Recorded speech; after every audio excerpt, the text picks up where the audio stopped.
Chris Bassett here, and I'm going to troubleshoot the system error on my Xbox One. My Xbox has been freezing at this screen, and then after about 10 minutes it comes up with a secondary screen where it says there's something wrong. So I went to the Xbox website, and it explained how to troubleshoot the startup errors for my Xbox. I'll go through all 6 of the troubleshooting steps, but actually my Xbox did reset itself after step number 2. Step number 1, just simply turn off your console and restart it. If that doesn't work, let's go to step number 2. Step number 2, reset your console. Power off your console, unplug the power cord and wait 30 seconds, then plug it back in.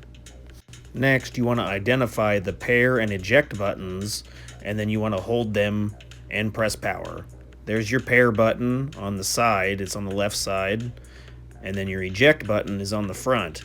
So you want to push those 2 buttons in and hold them, and then power up the console. Continue to hold those buttons for an additional 10 to 15 seconds, and you'll hear a secondary tone during the startup process. Then you'll see this screen, and you'll want to highlight the square that says Reset this Xbox. Once you click on that, you're taken to this screen, and then you want to make sure you keep your games and apps. It will then run through a screen that looks like this where it's resetting the console, and then you'll have to do an additional update. After the update, the Xbox was working great. I kept all my games, and I could still use my gamer profile. Now I'm going to go over some of the other recommendations that Xbox uses if that didn't work. You could also perform an offline system update where you use a flash drive. Put the flash drive in your computer, download the update to the flash drive, and then put it into your Xbox. It'll then prompt you with an update to your system, same as before, except this time it has a flash drive.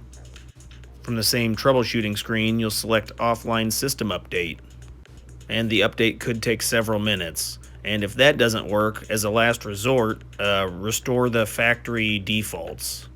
This will completely erase everything from your Xbox, so I would only use this as a last resort. Once again, bring up the troubleshooting menu by pressing the pair and eject buttons, and it will bring up the troubleshooting screen where you can select reset this Xbox, and it will remove everything. And lastly, if that factory reset doesn't work, the only thing left to do would be to take your console in to get it repaired. If you have any questions, put them down in the comments, and if this was helpful, hit the like button. Thanks.